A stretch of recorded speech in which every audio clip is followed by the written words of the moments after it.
Inkosi mayibe nani. Nawe kanjalo. Singathi Yeah. original senior priest ukwezizela ezihlanu. Yeah. Omama onkosikazi Yeah. abefundisi bonke amagosa onke omama obawo ulutsha lwakokwethu intombi abantwana abancinane ngelenkosi igama molweni. Kukho imihla uva into uba kukho ubunzima, kodwa ke zibotshwa noba zibhityile kuba kufuneka zingene edyokhwini. Ngale mini yanamhlanje imini esimenyiweyo besimele into uba sisezihlilini esikhonza kuzo, kodwa ngenxeni yoba ke namhlanje esi sithili salapha eGreater Cape Town sibhiyozela ingcwele yaso enguYosefu.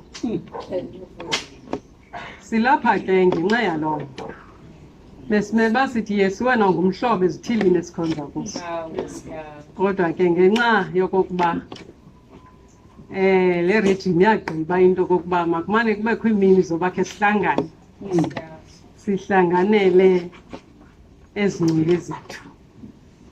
Mhlawumbi sicinga fana into uba enyanisweni sihlangana kuba sizonyusana ezingxoweni.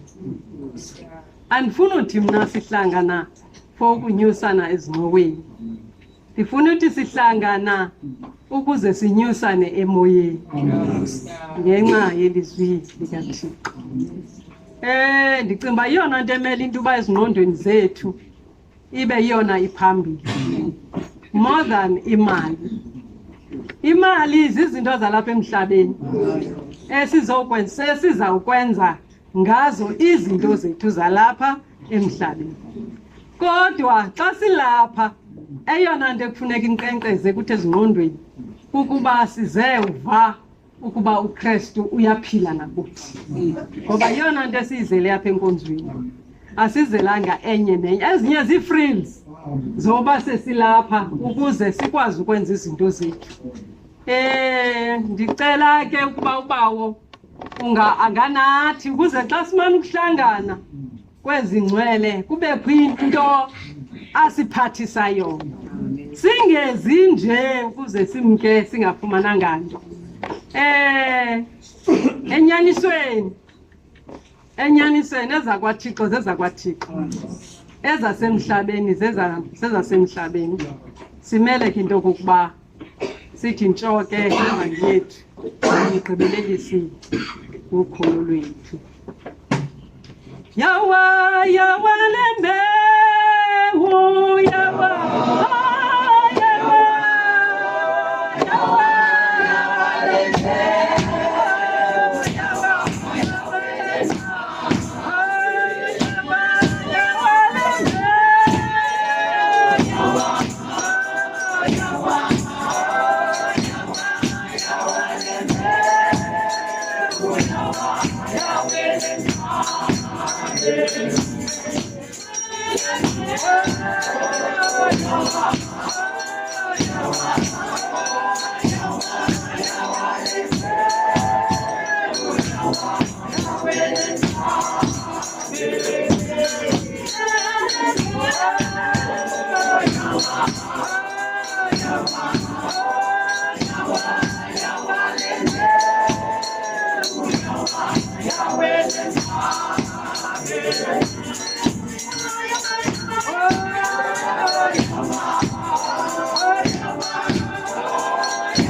Ndizawuthetha ngoYosefu. Okay. Ndizawuthetha kancinci nje ngoYosefu. Endicinga ukuba abantu besisithili bamandulo bathi bawuhlala bacinga kwiingcwele zonke ezikhoyo kodwa batyumba uYosefu. Ndicinga ukuba xa abantu betyumba kweso sithili sukuba benenjongo ngokuthiya kwabo isithili eso ngaloo ngcwele. uYosefu ke yindoda eyayimthanda uThixo. Isiphiwo sayo ke kuthiwa yayingumchweli, ngoba ke umntu nomntu unesiphiwo asiphiwe nguThixo sokuba akwazi ukuziphilela. Kuthiwa emthanda uThixo enyanisekile, ngoba ke ikhona le nto yokumthanda nje kodwa ubuqonda bomntu hayi nje ke. Ndinethemba lokokuba ke abantu besisithili ke ezo njongo ebabenazo ke ngoYosefu yayingumnqweno kokuba kwesi sithili kube yile nto uYosefu ebeyiyo. Ngoba ndiqondi xa umntu ethiya umntu igama umthiya nje, umthiya kuba eneminqweno yokokuba kungayile nto lo mntu ayiyo naye. uYosefu ndimthanda ngento enye, ekunyanisekeni kwakhe kuThixo. Uye wanyaniseka yade yayimbali eyaziwa nasithi. Ube yindoda ebesisimanga kumadoda awayeke akhona akhoyo namhlanje. Yeah. Siyayazi imbali kaYosefu yokokuba ngenye imini ube nentokazi okanye intombazana awathi wanqwenela ukuyitshata.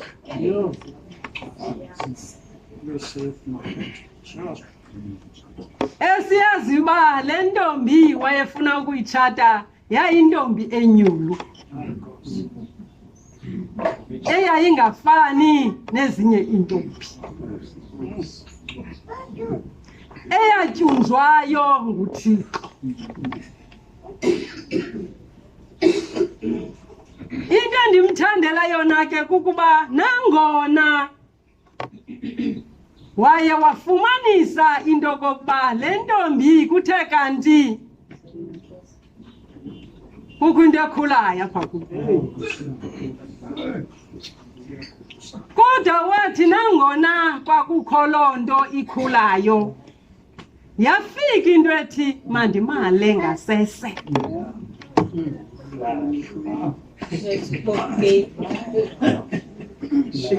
Kodwa kwafika uThixo lo amthandayo enhliziyweni yakhe ethumele isithunywa eso. Awathi awufika sathethe sisithunywa sisithi makangamanga, wathi kukunoThixo ngaphakathi akafani nabaninzi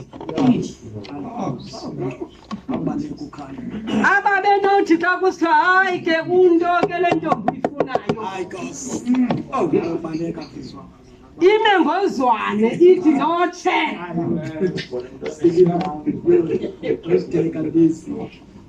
Kodwa wathoba kuba uthanda bani?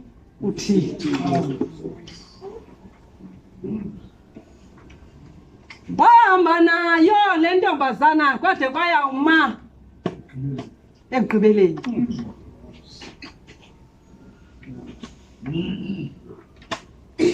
xa ndithetha le nto ndiyithethayo ndicingiswa kukuba kukho abantu abanabantwana babo ngqo.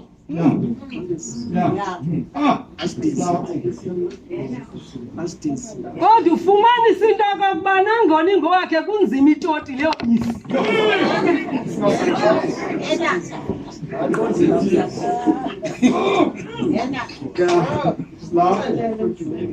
Kube nzima inapukeni lomntana.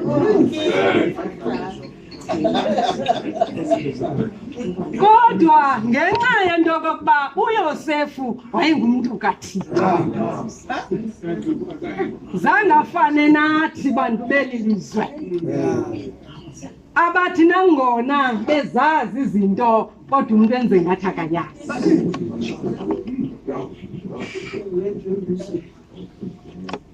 uYosefu ubonise ukunyaniseka. Endicinga into uba abantu besisithili eyona nto ebalulekileyo nefunekayo kukuba sizeke mzekweni njengabantu abathi balandela Yesu Kristu. Eyona nto ifunekayo kukuba sinyaniseke endleleni yobuKristu ukuze ithi le nto ebesinqwenela yona ngeli gama sithi noba sihamba phaya kubone into uba ngowaphaa kwaYosefu. Sigqithe kwizifundo zanamhlanje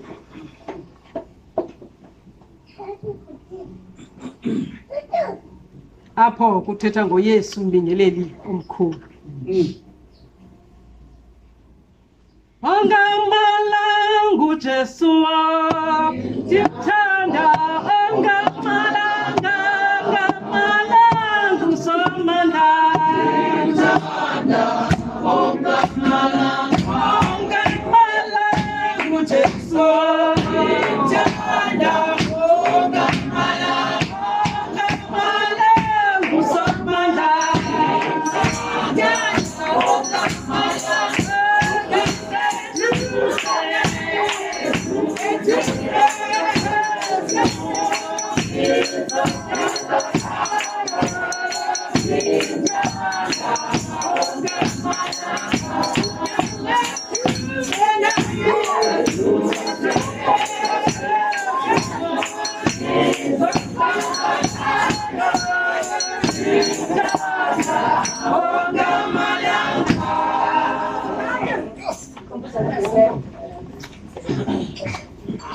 Inhliziyo yenu mayingakhathazeki. Kholwani kubawo, nikholwe nakum. Endlini kabawo zininzi iindawo zokuhlala. Ukuba bekungenjalo ngendanixelelayo. Athi ndiyemka ndiya kunilungiselela indawo. Amaxesha kamaninzi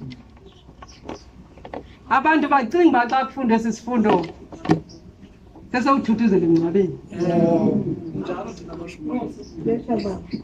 Ibe isi sifundo salapha nje etyalikeni. Ngoba uYesu uthetha nabafundi bakhe. Siyazi mos uba isuka phi le nto.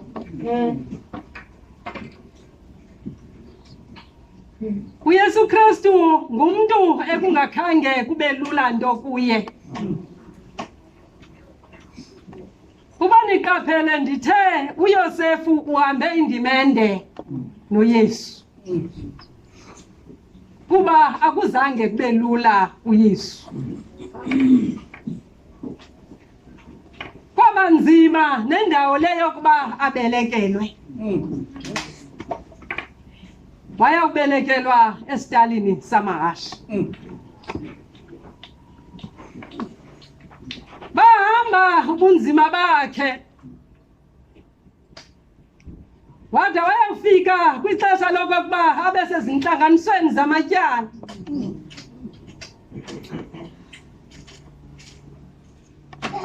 wayehlala icabinet kodwa wafumaniseka engenalo ityala kodwa noko kunjalo wanikelwa uYesu uba makabethelele emnqamlezweni. Apho sivayo kakuhle into yokokuba ubethelelwe ngaloo magqada lezikhonkwane wafa wangcwatywa wavuka ngomhla wesithathu njengoko wayemana ukutsho esithi ndakuyichitha le tempile ukuze ndiyakhe ngeentsuku ezintathu. Esiva into yokokuba ngexesha lokuvuka kwakhe kuye abafazi engcwabeni, kodwa ndifuna uthetha ngalumnye owathi awubefikile engcwabeni wafika ilitye liqengqiwe, wabhideka kuba kaloku yena ebesenengcinga yokokuba uzaliqengqelwa ngubani nilitye. Uthe esaxakekile njalo wakho mntu umbuza into yoba ufuna bani na. Uthi bayisusile inkosi yam, andazi apho bayibeke khona. Athe saxakiwe lithi lizwi Raboni asabele, athi xa zama ukungeya ngasondela kuye ithi ungandichukumisi ngoba kakenyuki ukuya kuba. Namhlanje ithi inhliziyo yenu mayingakhathazeki ikholani kubawo, nikholwe nakum kuba endlini kabawo zininzi iindawo zokuhlala. Abafundi bakhe seva into uba kwizifundo ezingaphambili beva ngalo mfazi okokuba uYesu uvukile. Kuthiwa bagidima ukuya engcwabeni, bafika enyanisweni kushiyeka ilineni zodwa engekho mntu. Bahamba besinga e-Emmaus, oKleopa behamba bethetha ngesi simanga.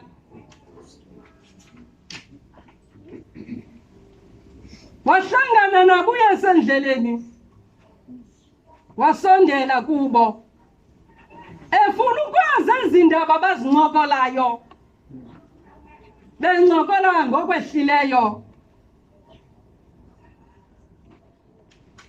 Ndingase ndithi ke babe buxakwa uba ngumntu otheni lo ufuna ukwazi ezindaba zaziwa ngumntu wonke. Babuza uba ngeyedwa nomhamba eJerusalem lungazazi ezi ndaba, kodwa wahamba nabo bengamqondi benjalo. Kuthi wathi awufika apho bebesiya khona, kuthi amehlo abayevalekile, kodwa uYesu wenza imiqondiso yokokuba bambone uba unguye. Kuthi wasikelela isonga, siqhekeza wasisikelela, kuthi ayathi asuka inkwethu emehlweni. Uthe ke phaa engcwabeni mabaxelele into yokokuba abafundi awudibana nabo eGalili. Kuthiwa kulapho ke athe awufika, kuthiwa babevalile benovalo besoyika, kodwa wangena ngaphakathi. Apha afike wathi uxolo malibe na. Inhliziyo yenu mayingakhathazeki, kholwane kubawo nikholwe kuye. Uthetha ke nabafundi bakhe. So khumbula uba uthe makangachukunyiswa kuba kakenyuki ukuya kubawo. Ngoku kufika ilixa lokokuba ngoku azokunyukela ngasentla. Ngoku thetha nabafundi bakhe. Uyabachaza uyayiqonda into yokokuba njengokuba ebesele kunye nabo kuzawufika ngoku ilixa lokokuba uhlukane nabo enyusele ngasentla njengoko ebesele tshilo ezithethile ezindaba. Uthi ke kholwani kubawo nikholwe nakum. Ndiqinisekile uba ikho into owayeyiqwalasele kubafundi bakhe. Yiyo le nto athi kubo xa eza kohlukana nabo athi inhliziyo yenu mayingakhathazeki. Kuba kumnandi ukuhlangana kodwa kubuhlungu ukohlukana. Kholwani ubawo nikholwe nakum. Kuba uthi xa ethetha kulaa vesi yokugqibela nanjengoko eza kunyuka uza kuphinda abuye ukuze abe nabo naye nabo babe naye. Ithi loo nto akemki unomphelo umka uba izawuphinda abuye abe kwanabo. Ndifuna uthetha ke ngokukholwa. Kholwani kubawo nikholwe nakum. Kwesa sifundo sesibini bekuchazwa ngoYesu Kristu obethelelweyo emnqamlezweni ukuze azokusindisa abamlungeleyo. Ithi loo nto njengamaKristu afeleyo inkosi yethu enguYesu Kristu ukuze kucanyagushele izono zethu, ufele thina ukuze sikholwe kusindiswe thina abamlungeleyo. Ithi le nto ayilokhamu, ithi le nto ayilokhamu. Kufuneka njengoko sifele inkosi silungele uKristu, silungele uba wethu osezulwini, singafika endlini kaThixo sithi zafa. Sifike sizilungiselele ukuze sizuze ubomi obungaphakade. Ngokukholwa sikholelwa kubawo, sikholelwa kwinkosi yethu enguYesu Kristu. Kholwani kubawo nikholwe nakum. Sibabonile abantu abakholiweyo bekholelwe kubawo onguYehova nakuye inkosi yethu enguYesu Kristu, bezinikele umzimba nomphefumlo. Abraham abathi ngexesha lobunzima babonakala ngenxa yokuzinikela kwabo kuThixo esiba nemfesane kubo. Ngexesha kusithiwa makanikele ngonyana wakhe akazange athandabuze ngenxa yokholo lalungaphakathi kuyo. Wamnikela unyana wakhe endiqonda uba apha phakathi kwethu akungazukubeliswa. Kungathi kusithiwa komnye wethu nikela ajika ajonge ngasemva, ngoba kaloku olwethu ukholo alumlungelanga ncam uYesu Kristu. Sisathandabuza endleleni yobuKristu, sisathandabuza kuba kuthi kwavela izinto ezivelayo sibonakale sifuna uhlehla umva. Kholwani kubawo nikholwe nakum. Lobo ke ulivayo ilizwi akhole kule wanthumayo kuthiwa wodla ubomi bungaphakade. Yona nto ibalulekileyo nefunekayo kukuba kule ndlela yethu yobuKristu sikholwe kubawo, sikholwe nakwinkosi yethu Yesu Kristu. Usenzele izinto kwaye abangaphambili wabenzela izinto nangona ethubeni bajika bambethelele emnqambisweni. Abambethelele ngabengazazi izinto abenzele zona. Ubenzela imimangaliso ephilisa esenza zonke izinto esimele into basingabantu abamkhonza uThixo sizamkele kuye kodwa bamjikela. Nkosi. Kholwani kuba nikholwe nakumuntu uYesu Kristu othi xa ethetha ndiyaqonda wayechazela abantu abangamqondi kakuhle uthi ndim indlela athi ndim inyaniso athi ndim ubuntu. Ithi loo nto uba ngaba siyamthandabuza lo muntu esifanele umlandela masazi into yokokuba nguYesu kuba nguye indlela. Ukuze sihambe indlela yobuKristu funeka siqinisekile sinyathela apha inyathele khona. Uthi ndim isonka sobomi. Ithi loo nto uba ngaba sithe sabambelela akukho nto soswela yona. Uthi noba sinanto noba kunzima kuthi zonke izinto esingenazo sawube sisondele kuyo zawuba khona. Sithi abantu abaza kumbaleka kholwani kubawo nikholwe nakuye. Uba ngaba ibingomnye umuntu njengomuntu obekwe emaqhubeni ebezawuchopha kwisitulo esiphezulu angafuni ujonga nabantu kodwa ngenxeni yoba akathenga ukulingana kwakhe nokunoyise wakwenza ikhoba. Thina ke sithi sawubekwa kuthiwe ndinguphasta kakuthiwe ndinguphasta ngalami khonto ebhalwe etshoyo phaa ethi phasta. Mhlawumbi ke mhlawumbi ndawubone laa gama izawundenza laa nto ndifuna uchopha phezulu kuba ndibize ngegama elimandi phasta. Nqo zanitshiza ngetyiwa ndikhwaze uJesus ngoba kaloku ndingubani phasta ze niyamkeleke kodwa ayifuni mntu uzithwala phezulu izinto zikaThixo.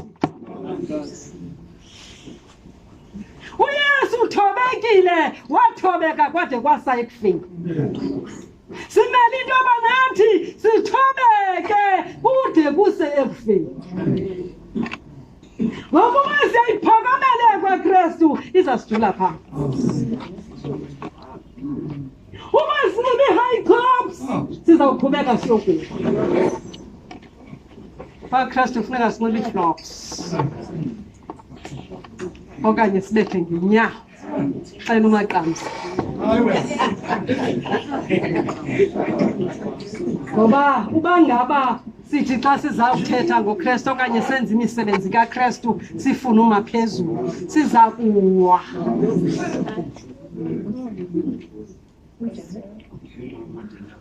Umntu uza kusindisa abamlungeleyo. Bendiba itsho uba ndive kakuhle loo ndikazifunda. Uba ndive kakuhle kulaa vesi yokugqibela ibifundwa phaya kwesaa sifundo sesibini ithi asindise abamlungeleyo. Ithi loo nto asingabo bonke abathi Nkosi Nkosi abangena ebukumkani enkosi. Singakho sithi singaba kaKristu simana sithi siyakubonga siyakuvuma kanti ngalo lonke elo xesha sincedisa abanye abantu.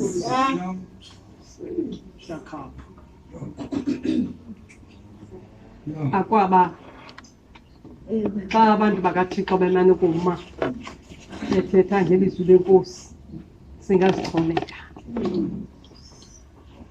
Akaba ungathi nobuyi-very good. Mhlawumbi sowukruqukile ngomguqaba. Sowubazi xa bethetha. Sowumane ukhawulela phambili. Uyazi into okokuba nalo ubumve training. nalo umumve ereyidweni uchole ngoba mngencedi into kulezi ixesha lokokuba ivala le milomo isezawuvalwa le milomo kungabikho nothetha nto ngathixo kholoni kuba nikhole nakum uthi uYesu Kristu ngoba uba ngaba asikholwa into enayo sizi-church goers khona mina yodwa wamawetha embuzweni ngelinye ilanga uzophendula wamawetha embuzweni ngelinye ilanga uzophendula wamawetha embuzweni ngelinye ilanga uzophendula wamawetha embuzweni ngelinye ilanga uzophendula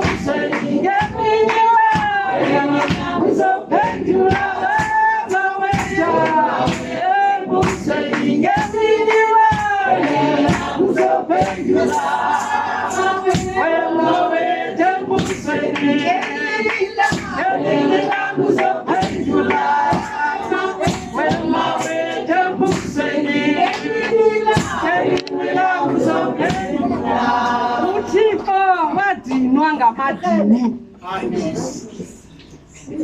wadinwa ngamadini ayenuka kamnandi kodwa kwafika ilixa lokokuba adinwe ngamadini ndithi ndayincinga umcimbi wamadini undoyikise ngoba la madini kwade kwafumntu ngenxa yamadini uAbel noKayini kwafumntu ngenxa yedini ngoba kaloku uthe uThixo ulamkela elomnye kumnakwe nomnakwe kumnakwe nomnakwe walamkele lomnye wakhubeka omnye kuba kaloku elakhe lithathwanga ekugqibeleni wambulala umntakani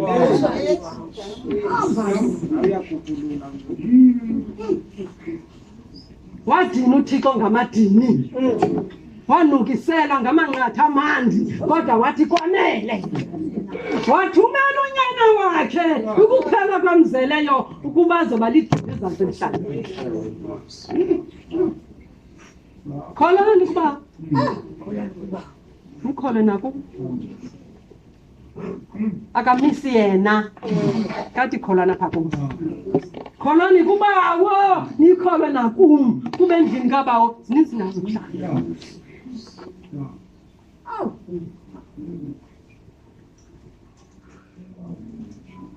ndisithi andizukhetha ndiyaphula bona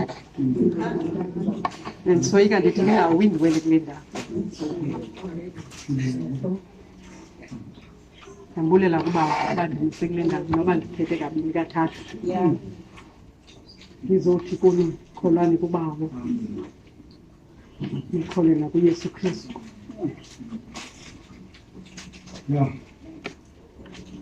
osizekelisela ngemidiliya esithi mna ndingumdiliya wenyaniso athi umlimo ke ngubawo athi amasebe akum athi athwale isiqhamo uyawathena ukuze athwale isiqhamo ngakumbi athi ke lawo ke endibona ebasele ingxaki utawasusa ngexa linobathatha utshiso singathina singangalaza uthenga ukuze athwale isiqhamo ngakumbi njengamaKrestu anqwenela ukuhlala kunye noKrestu obuthi hlalane nami ndihlale kuni abantu abahleliyo ke emdiliyeni onguYesu Kristu bayakholwa bekholosile ngaye ngoba kaloku yena nto abayisekelezileyo yinzuzo basekeleze inzuzo. Singake njengabantwana bakaKristu singamana ke sizivonya-vonya ngoba kubalekile ukuba sizivonya-vonya ngoba ubuhleli endaweni enye uzabe nemikhinqo. Kufuneka uzivonya-vonya ungahlali endaweni enye ngokuhlala ngokuthandaza, ngokuhlala ngokuzisondeza, ngokuhlala ngokucela uxolelo ngoba apha emhlabeni siphakathi kwamadabi asithandabuzisayo asibangela ukoyika. Athi umfundisi engumfundisi nje kubekho laa ndawo imane etshisa emunzi. Ifuna ke loo nto sisoloko sithandaza, simcele uThixo into yoba soyisele kwizinto esingakwaziyo ukuzoyisela kuzo nezisoyisayo ngoba zikhona izinto ezisoyisayo. Ubone into yokokuba angabonakala umuntu asuka athi ayisuka ndiyayizima ke ndihlale phantsi ke ndiyikhule ndiyibeke. Kodwa ngenxeni yokokuba sisemdileni kufuneka sibambelele ngakumbi kuba kaloku ukuba sithe samane ukuthandaza sizawunkcenkcesheleka ukuze sibonakale sihluma ngakumbi nangakumbi. Mawaneleni ke la mazwi uYesu Kristu Nkosi yethu. Amen. Ungwele, ungwele.